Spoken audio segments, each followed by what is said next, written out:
হচ্ছে 2023 সালে আপনাদের মেয়াদ জুলাইতে, আপনার জুনে আপনাদের মেয়াদ শেষ হয়ে গেছে। জুলাইতে আপনারা একটা আবেদন করেছেন লাইসেন্সের প্রক্রিয়ার জন্য, বাট এরপরে আপনারা সহযোগিতা করেন না। আপনি না, আপনার প্রতিষ্ঠান। আপনি ব্যক্তি, আপনি এখানে কোনো ফ্যাক্টর না, ফ্যাক্টর হচ্ছে আপনার প্রতিষ্ঠান। সে কোনো সহযোগিতা করেনি।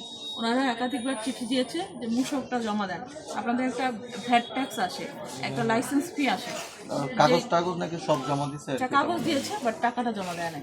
বিষয়টা বুঝতে পেরেছেন? ওখান থেকে নাকি কোনো রেসপন্স করা হয় না। ওটা মুখস্থ কথা, ওটা মুখস্থ কথা। ওটা যদি না করতো তাহলে আজকে এটা তো আমরা মেনটেন করি না, এটা আমাদের হেড অফিস থেকে মেনটেন করে, করার কথাও না, করার কথাও না। আপনাদের হেড অফিস করবে, আপনাদের হেড অফিসের একটা আলাদা ডিপার্টমেন্ট আছে যারা এই কাজটা করবে।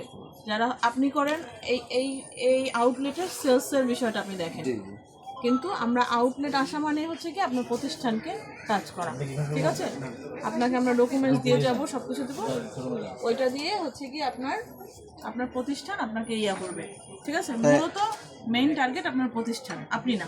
কিন্তু আপনাকে এখানে করা হচ্ছে কারণ ইনস্ট্যান্ট আমরা একজন প্রতিনিধি আমার দরকার। প্রতিনিধি হিসেবে আপনিই আছেন, অন্য কেউ নাই, ঠিক আছে?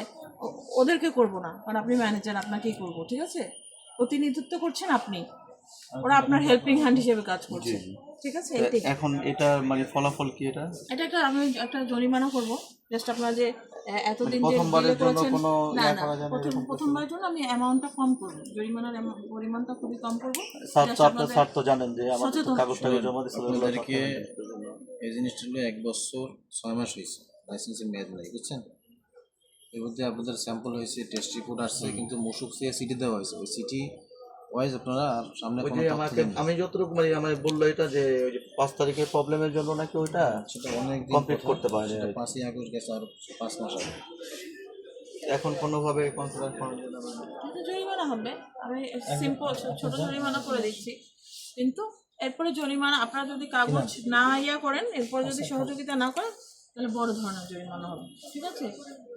যেই লাইসেন্স ফিটা আপনারা দিচ্ছেন না, সেই লাইসেন্স ফিটা জরিমানার মাধ্যমে আদায় করে নেওয়া হবে। বিষয়টা বুঝতে পেরেছেন?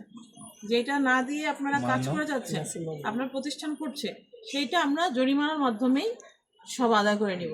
বাট এখানে আমরা এখন আজকে আপনার সতর্কতামূলক একটা কম জরিমানা করবো আপনাদেরকে সতর্ক করার জন্য, এরপরে আপনাদেরকে অ্যাওয়ার করার জন্য সুযোগ দিব। এরপর না হলে বিশাল বড় জরিমানা করার আমাদের আইনের ধারা আছে, সেই ধারা অনুযায়ী করলে আলটিমেটলি যেই মূসকটা আপনারা দিচ্ছেন না, সেটা জরিমানার মাধ্যমে আদায় করা সম্ভব।